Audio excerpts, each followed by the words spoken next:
and welcome to another exciting edition of the Dawson and Denise Show. I'm Denise. And I'm your guy, Dawson. And we're here on the beautiful South Beach. Hey, but before we start, y'all see these guns, man? How the thing popped up, man, like that? And I'm kind of covered. Maybe until the next episode, I'm going to cover myself up. Maybe I'll bring out the guns the next episode. Man, that camera bad, But boy. my brother working out, y'all not going to be able to take. Stay tuned for the beach bodies.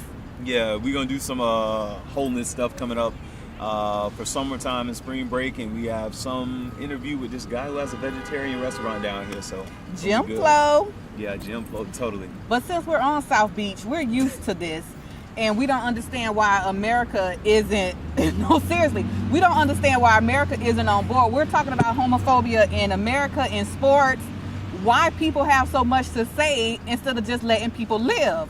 We see this all the time, and it's nothing to us. Yeah, it's nothing. I guess because, like you said, we're here in Miami. It's one of the hottest cities within the United States. So you get a lot of things, and especially when you get like tourists or friends who come down here from other places, they see the vastness of everything down here. I saw this one. Well, this is the transgender. Well, we just saw one. Yeah, but I saw this one guy who turned into a girl, and baby, she was so pretty, it ain't make no sense. Beautiful. Well, what about the one that just walked by and said hi to you? We live and let live, baby. We do. But here's the thing. One of the things that Denise pointed out, because this topic has been coming out with a lot of athletes saying that they didn't want, I guess, gay people and lesbian people in the locker room and stuff like that. We had some players off the 49ers one player who said some things against gay people just playing football. Who's on your head no, I ain't the 49ers. Oh, okay.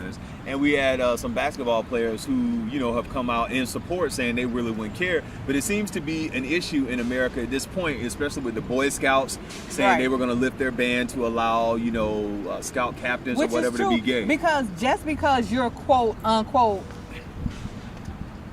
straight or whatever, that doesn't mean you're the best person to be raising my daughter at Girl Scouts or my son at Boy Scouts, because you have people that claim to be straight doing some crooked stuff in the bedroom. Exactly, but we don't get a lot of that in the media. I mean, they show that, but it's not to the extent because how people are so traditionally I don't fundamentally think Christian, anyone should be bashed for telling the truth. Yeah.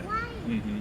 And that doesn't make you a bad person because of what you choose to do behind closed doors to another consenting adult. Exactly. But I think, since the traditional views and the traditional way that especially a lot of, conservatives say on marriage and stuff, they're like, it has to be this way. This is the way it's supposed to be. And now it seems like in the last couple of years, it's been redefined. What is, and who's marriage? Redefining things? And I mean, in the good way, but I'm talking about who are you to set things in stone?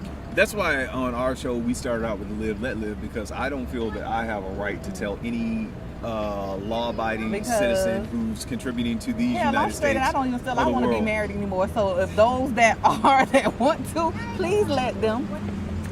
And then let's talk about this, because our president has been getting a lot of flack on this whole thing with his stance for same-sex marriage, which a lot of people are saying, hey, we don't agree with that. This guy he's a socialist. He's trying to disrupt traditional marriage values and stuff like this. And people have even labeled him. I saw an article where they said he was the first Hispanic president, the first Asian president, the first gay president, because he seems to be a president that's really trying to bridge the gap of that we have in America with all these different things. So do you think it's right to call him? I mean, I don't think they were meaning he's the first gay president, but I think they're saying he's the first sitting president that has been very lenient to other people's issues besides. And like I said before, when the civil rights movement was going on, you had white people fighting for black people. Exactly. So it's okay for straight to fight for gays or whatever. I don't feel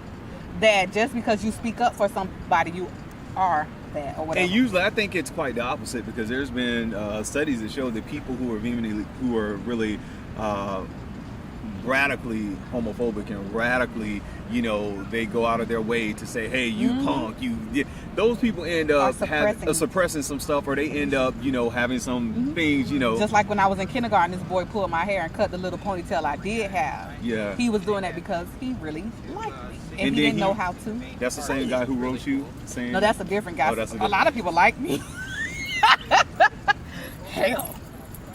doesn't stop. It's still going on now today. Hey, but yeah. Look at me. But anyway, but that's the. I remember you telling me about that guy. But no, but that's the thing. A lot of people who, you know, who do things like this, some of them, they feel like, you know, they're bashing people, and sometimes people are trying to oppress you and to say things to you because they really having those feelings about themselves. And they're really jealous of you being able to come out and live your life and be free. Exactly, because like I said, we were kind of joking, but there here in South Beach, you see it, there was like a transgender person passed by. We setting up our equipment. There's nothing in me like, oh my God, look at that. My life is not that bad that I'm going to pick on Jewish people, Asian people, Hispanic people, gay people, anybody else, people who don't believe in Christian views or people who are Muslim. I don't have a messed up life till I got to sit and just talk about And when you people. have nothing but negative things to say or negative things to do or comment, it's because you're very unsure of yourself. What happened? Somebody shooting? Yeah, we are in Miami, you know that. So.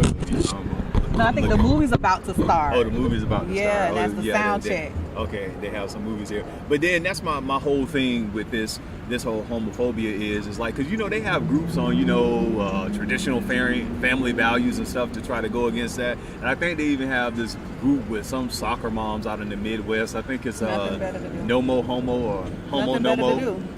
And if your mom, where's your child? Your child needs this attention. Exactly. Your child needs help with the homework. I'm coming home in a little bit. I'm gonna help you. But your child needs help. Yeah. Seriously. So that's our whole take on this. And then the whole thing is like some people think that, like, I guess, you know, from what my aunt, me and her talk, because she is a lesbian, and there was something where you have to stand up for your family members, and my mom did something around Thanksgiving. I know she don't want me talking about this, but I'm gonna say it anyway because I got to lead by example. My mom did something, my aunt was offended. I went to my mom and say, hey, you know, if you're gonna invite somebody, you invite everybody. If not, then don't invite nobody. And so that's the thing that was good, because sometimes not saying anything is worse. Yeah. Because if you know someone is doing wrong to others, you have to step up and say something. Exactly, you have to. And like I said, and some people may not agree with what we say on this show. That's why it's YouTube. You don't like it, put your own videos out there. It's a free country. Let your voice be heard. Exactly. But I think when it comes to hatred and bigotry and all these different kind of isms that we have, we need to stop. We need to stop, and we need to have an open dialogue, a respectful dialogue, where people are coming with education, statistics, feelings, and really, you know, can share their own beliefs, because it can't be a one-sided debate. In the past decades, that's what it has been. And so now you have people standing up, all kinds of people saying, this is how I feel, these are my rights, I have rights, and I'm gonna fight it too. And I'm saying, fight for your rights, fight for your rights. But until then, you know, take care of yourself. Treat people right. And I'm your guy. You should be nice. Exactly. You should be nice. And I'm your guy, Dawson. And I'm Denise. And check out the website. Got to look at the website. Shout out to Mara for getting the website done for us. And Miss D, who is your correspondent on the show. Until next time, take care of yourself and each other. Live your life. Don't lie to the world. And we coming out with that beach body thing, because y'all see I'm slimming down, but, you know, I just got to get more, you know. You want some more abs? Yeah. I want some more abs. That's what No, I got. You working on your abs? Okay. I'm getting there. But till next time, take care of yourself. Peace.